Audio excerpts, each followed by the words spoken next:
आपके खुदीराम पोस्ट थे, आपके हमारे राम प्रसाद बिस्मिल जी थे।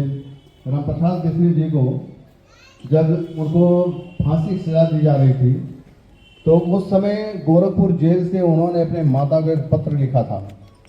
पत्र में उन्होंने कहा था कि माँ, जिस दिन तुम्हें ये पत्र मिलेगा उसके सुबह मैं फांसी के तख्ते पर लटका दिया जाऊंगा, लेकिन तुम याद रखना माँ, तुम रोना मत, नहीं तो लोग बोलेंगे कि देखो राम प्रसाद बिस्मिल की माँ जा रही है और रो रही है और पूरे राष्ट्र पर इसका प्रतिकूल प्रभाव पड़ेगा, इसलिए तुम कभी रोना मत। मुझे ये खेद है कि मैंने तुम्हारे गर्भ से जन्म लिया लेकिन तुम्हारी सेवा नहीं कर सका, इसका मुझे मलाल रहेगा। लेकिन मैं वादा करता हूँ, प्रण लेता हूँ कि भगवान से प्रार्थना करता हूँ कि मुझे पुनः जन्म दें और तुम्हारे गर्भ से दें ताकि मैं तुम्हारी सेवा कर सकूँ। और आज जो मैं जा रहा हूँ फांसी के तख्ते पे जो लटक जाऊंगा, वो माताओं की माता, धरती माता की सेवार्थ के लिए मैं जा रहा हूँ। इसलिए तुम कभी दुखी मत होना और तुम इसको स्वीकार करना। तब जब ये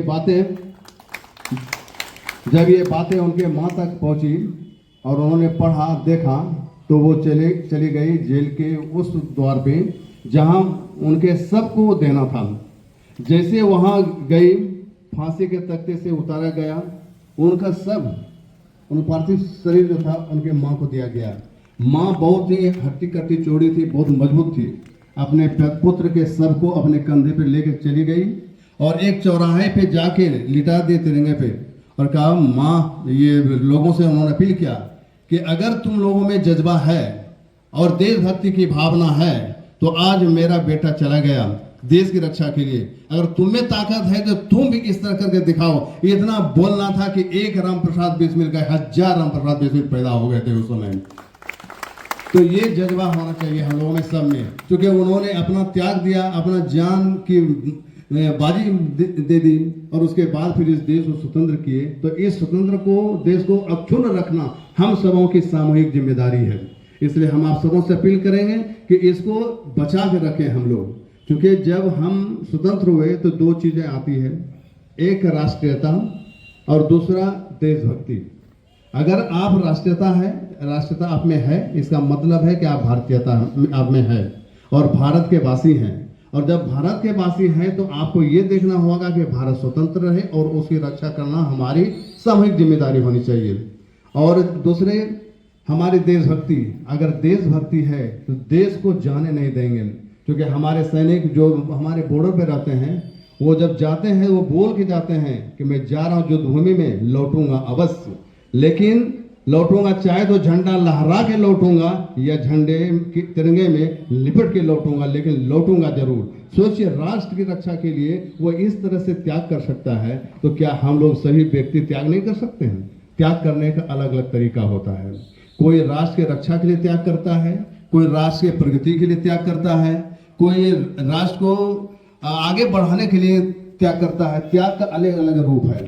जैसे हम लोग हैं, अगर राष्ट्र को आगे बढ़ाना है तो हमको कर्मठ होना होगा, हमको उसके प्रति काफी सजग होना पड़ेगा, राष्ट्र के प्रति। जैसे आप जिस क्षेत्र में हैं वहीं से आप राष्ट्र को दीजिए।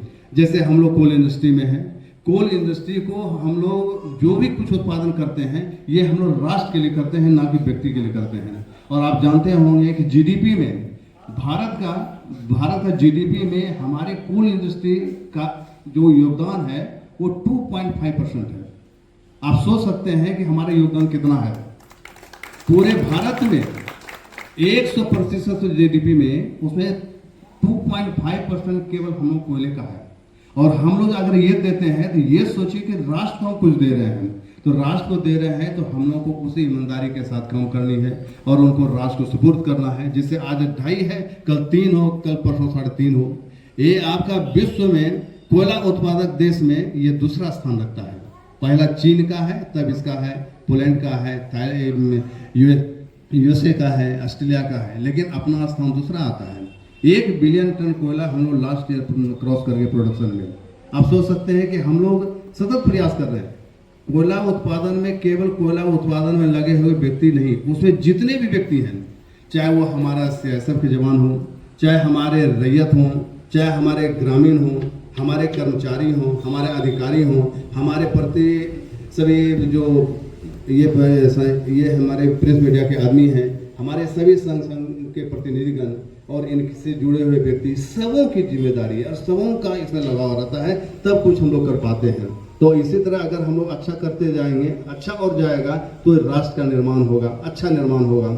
अभी हम लोग बहुत प्रगति पे हैं, तो हमारा ये सेंस आपके सामने यही है कि हम लोग जिस क्षेत्र में है उसी क्षेत्र से काम करें।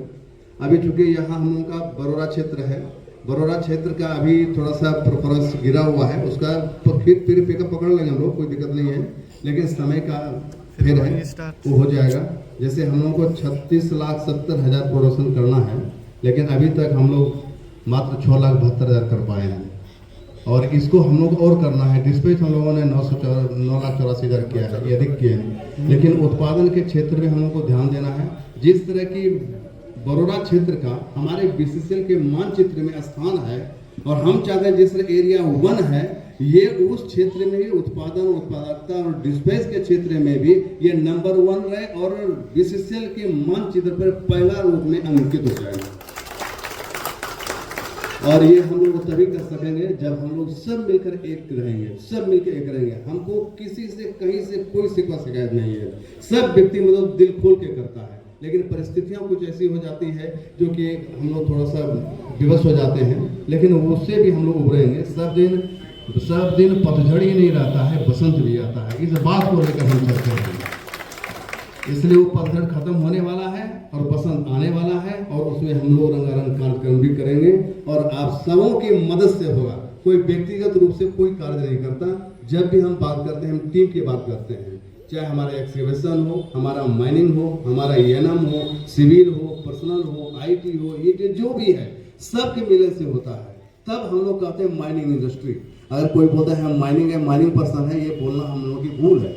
हम लोग को माइनिंग इंडस्ट्री में जितने व्यक्ति काम करते हैं सब है, क्योंकि आप भी उसमें शामिल हैं, हमारे डिपार्टमेंट सिक्योरिटी वाले भी हैं, सियासत के जवान हैं, हर जगह हर पल जहाँ कोई दिक्कत होती है इनको तुरंत बोलता हूँ मौजूद रहते हैं। इसलिए जितने व्यक्ति हमारे रैयत का भी है, वो जमीन नहीं देंगे हम उत्पादन नहीं कर पाएंगे। ग्रामीणों का है जो सहयोग करते हैं, जितने भी व्यक्ति हैं, हमारे प्रेस मीडिया जो कि प्रमुखता से पेपर में छापते रहते हैं अच्छी बातों को और उसको हम लोग देखते हैं और उसके आधार पर एक्ट भी करते हैं। तो इसलिए सबों की सामूहिक जिम्मेदारी है और सब हमको मदद कर रहे हैं, हमको मतलब बरोरा क्षेत्र को और बीसीसीएल को ये हो। तो मैं सबों को इस मैंने सिविल स्वतंत्रता दिवस के शुभ अवसर पर मैं सबों को तहे दिल से धन्यवाद देता हूं और मैं यही चाहूंगा कि आप लोग निरंतर बढ़ते रहिए, प्रगति के पथ पर जाइए, गति दीजिए तब प्रगति पाइए। पहले गति दीजिए तब प्रगति की बात सोचिए। अरे गति नहीं दिए हैं और प्रगति सोचिएगा तो नहीं चल जाए। हमको जाना है यहाँ से डेमो का स्थान पे, जब तक हम यहाँ से चलेंगे वहाँ पहुँच नहीं सकते हैं। ठीक उसी तरह जब हम किसी कार्य में जाते हैं, कार्य को करेंगे तभी उस कार्य से हमको परिणाम स्वरूप कुछ मिलेगा। हम वो भी उठाते हैं तो कोयला निकलता है, वो भी उठाएंगे नहीं तो कोयला कहाँ से मिलेगा।